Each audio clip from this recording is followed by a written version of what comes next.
My name is Tilda Wilondja, and for 28 years of my life, I've experienced period poverty.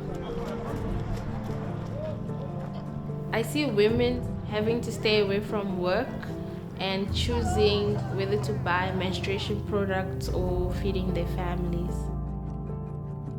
This is my story, and it's the story of over 500 million girls and women around the world.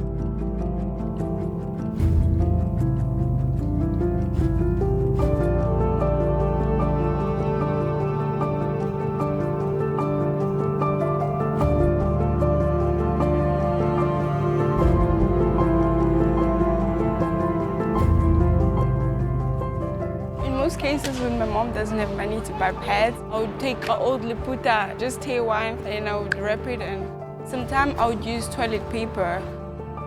It will affect me from doing certain things and certain activities that I need to do at school. As a refugee, there's nothing that we can do. It just becomes normal, as a normal routine where your parents don't have money. But I feel bad personally. I wouldn't want anyone else to go through what I go through.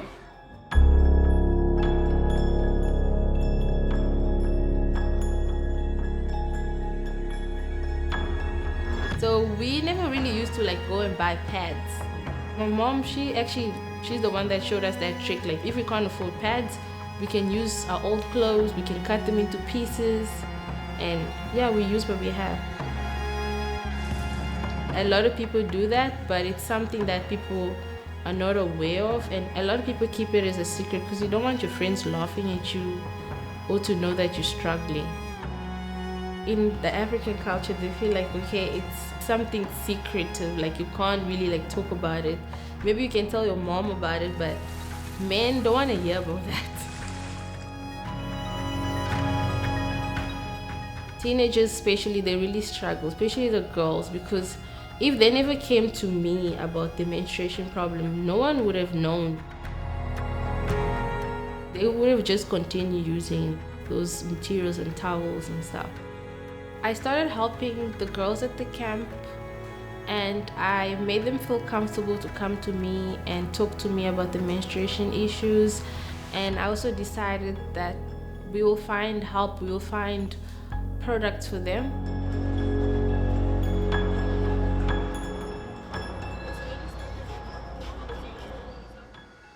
My name is Nahimana. As a refugee child who grew up in this country, I understand the side effects that happens when the refugee camp is overpacked. It made me reflect on days when I was in a refugee camp in Uganda, where we used to see the girls just very isolated, and we thought it was normal for a girl not to play a sport. We thought it was normal for a girl just to skip school.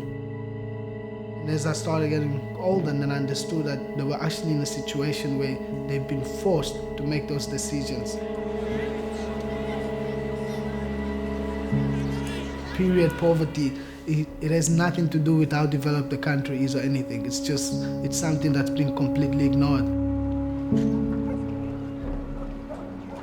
I met Tilda through the process of obviously going there every time. She was able to give us feedback in terms of what's needed, what's going on. I think the feedback helped us to be able to isolate the most important things that they need instead of just bringing whatever you can. In the beginning, I wanted to get them pads to help them, but the pandemic has created a huge financial struggle on everything, so I was unable to get pads because they're very expensive, and secondly, it's not a long-lasting solution for the refugees.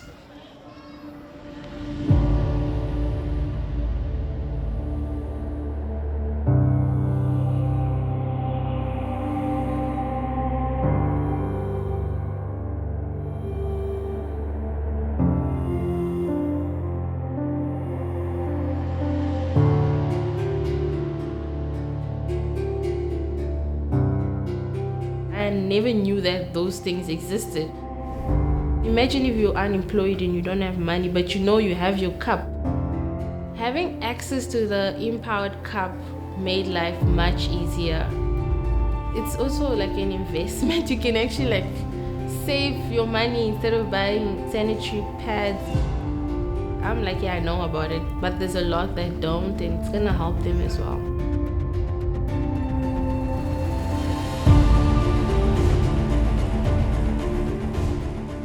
The cup helps because you can now do things actively, you can participate in sports, you can do many things. It has also saved me from like spending money going to buy pads. So every time I just use, I clean it, and then I keep it for the next month. It has been very helpful.